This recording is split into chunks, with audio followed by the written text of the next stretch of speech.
Dieu m'a donné quand même toutes les chances d'être là aujourd'hui dans la sélection junior. Je pense que je vais quand même essayer de donner le meilleur de moi-même. Du 15 au 29, à voir quand même tout ce que j'ai fait tout le long des 3 mois. Je ne pense pas qu'une équipe puisse me faire peur. On a travaillé pour quand même être en pleine forme. Donc je prie quand même tous les dieux pour qu'on puisse quand même être vainqueur demain.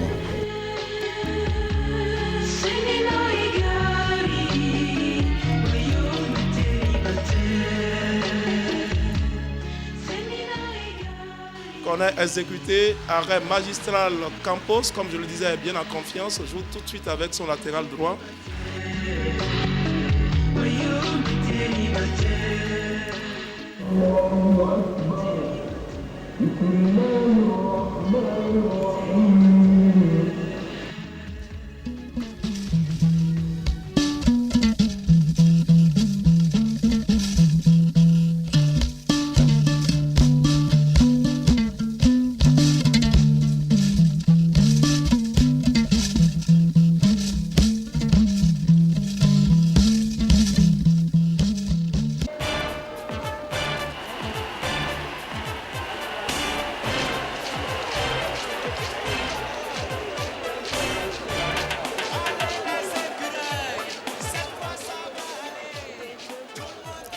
15 janvier 2005.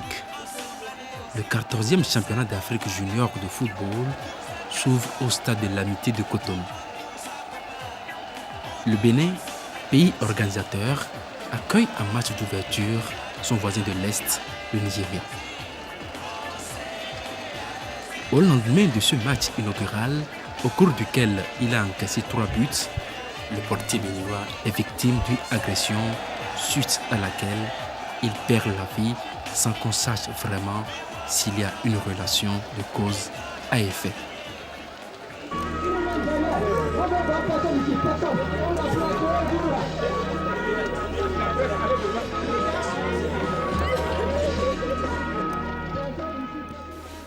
Ce jour-là, alors que notre ami Youssoufou Semio Di Campos attendait l'arrivée de sa copine, une Camerounaise, et il s'est fait cibler par des petits voyous du quartier en quête de gains faciles. Leur objectif, c'était seulement de l'agresser, de lui arracher ses portables et ses biens. Malheureusement, les coups étaient trop forts et puis il en était mort. À voir le relevé des appels téléphoniques, c'est l'amoureux Campos qui forçait, on le voyait en train de supplier la fille à venir à son rendez-vous parce qu'il a tellement appelé et finalement la fille a fini par venir. Elle était à la plage de Ouida, à une quarantaine de kilomètres d'ici. On a eu la photographie récente de son passage à la plage de Ouida. Donc, elle est revenue vers 19h et 19h, 20h par là. Elle a signalé à Campos qu'elle était déjà à Cotonou. Campos a dit alors si c'est ça, rejoins-moi à tel endroit. C'est comme ça qu'elle s'est retrouvée dans cette nuit au mauvais endroit. Campos l'attendait déjà dans le couloir, dans ce couloir obscur qui mène vers la plage. Et il faisait quelques tractions pour s'échauffer parce que le lendemain, il y avait un autre match qui les attendait.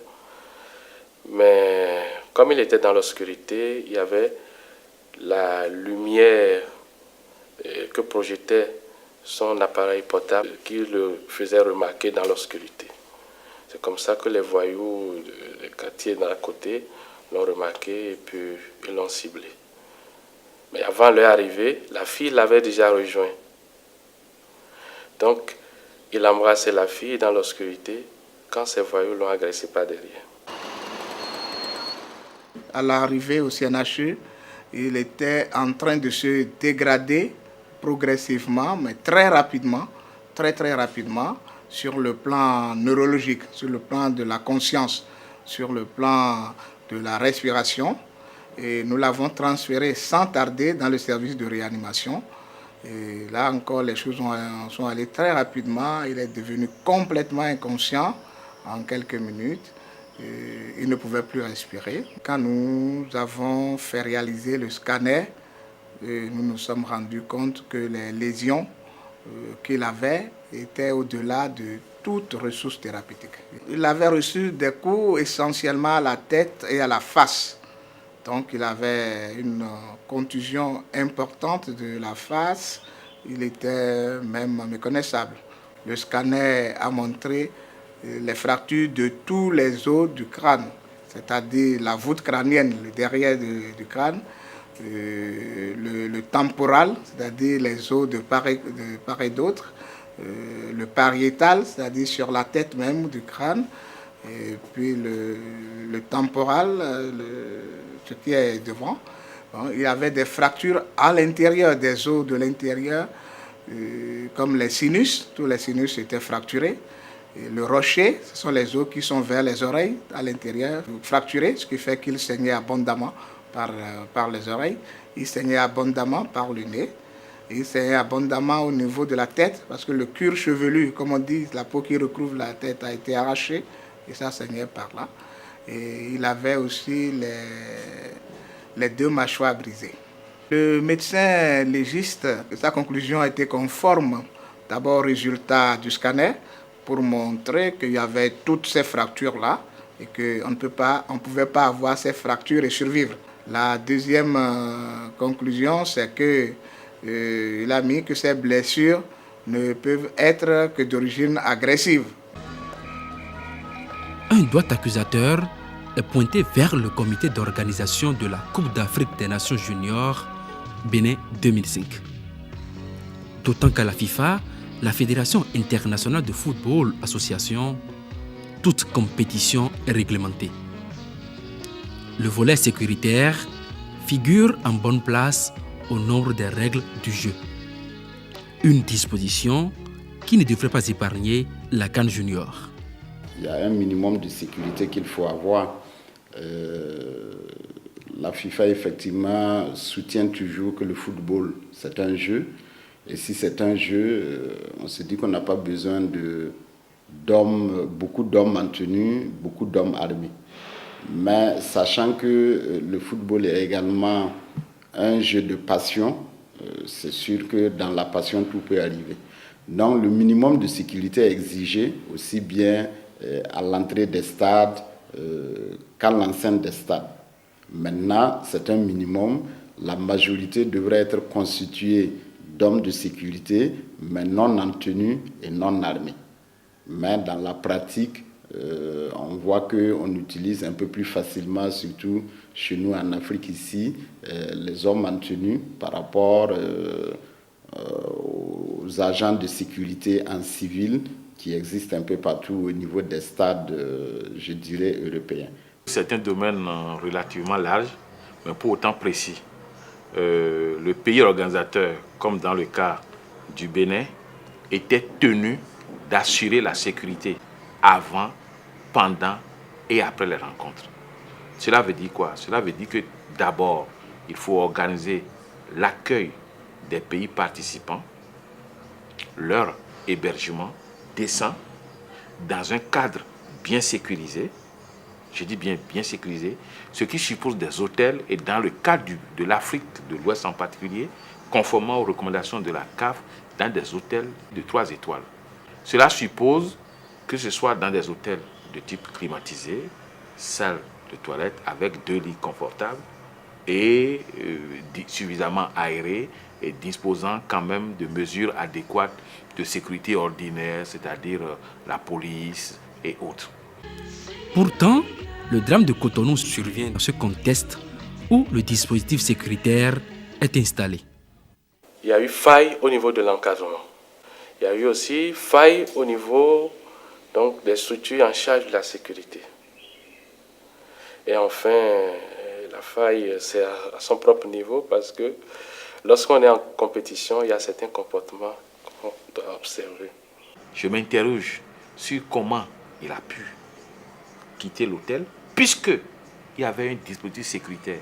Mais croyez-moi, pour vous qui êtes là, n'êtes pas en prison, dans une cage scellée. S'il vous plaît, de quitter un lieu où vous êtes conseillé, vous quitterez toujours si vous le voulez. C'est une tragédie qui nous affecte tous, déclare le président de la FIFA, Joseph Blatter. La famille du football s'est à juste titre émue de ce drame.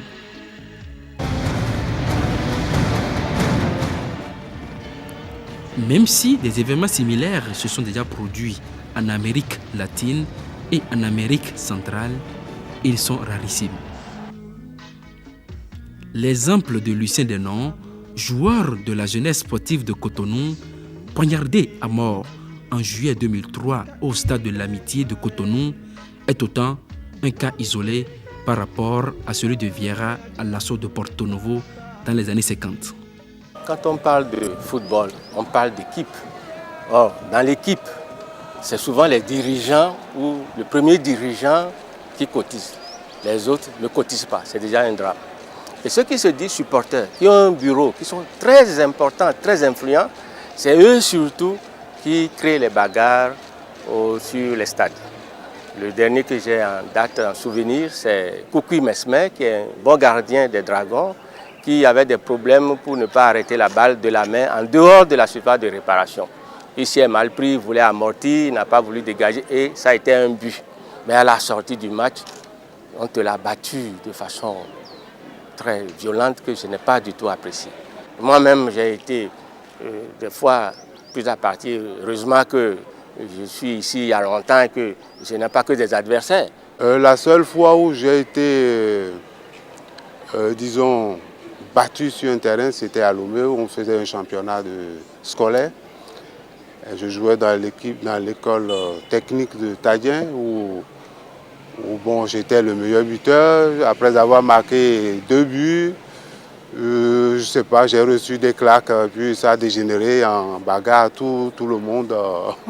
Bon, voilà. Sinon, il s'est passé en Colombie l'histoire de Escobar. Tout ça, c'est une éducation. Les joueurs, les dirigeants, les supporters et même les journalistes, c'est la source, c'est les causes même des bagarres, des accidents sur le terrain. Une semaine après le décès de Campos, la commission d'enquête conduite par la police nationale rend publique ses conclusions. Le directeur général de la police nationale, Abbassi Allé, indique que le gardien de but des Écureuils n'a pas été victime d'un guet-apens. À l'en croire, Campos était au mauvais moment, au mauvais endroit. Ces conclusions ne convainquent point. Les fans du gardien de but exigent que la police entende Florian Angoutou, l'ami de Campos qui a furtivement quitté le Bénin pour son pays d'origine, le Cameroun, alors qu'elle est témoin oculaire du drame. La famille éplorée doute aussi des conclusions de la commission d'enquête et s'en remet à Dieu. J'ai des doutes parce qu'au-delà de tout, il y a un certain nombre de choses que moi je ne suis pas arrivé à comprendre. Dans un premier temps, on avait appris que c'était une Camerounaise. Après, c'est devenu une Burkinabé. Mais finalement, il paraît que c'est une Camerounaise. Mais au jour d'aujourd'hui, on n'a pas pu mettre la main sur cette Camerounaise, malgré qu'on m'ait quand même dit que l'affaire est aux mains de l'Interpol. Et puis, les raisons qu'ils avancent, certes, il y a le groupe qui change l'homme. Mais Semiou n'est pas de nature à courir après les femmes, histoire même de prendre tout ce risque-là.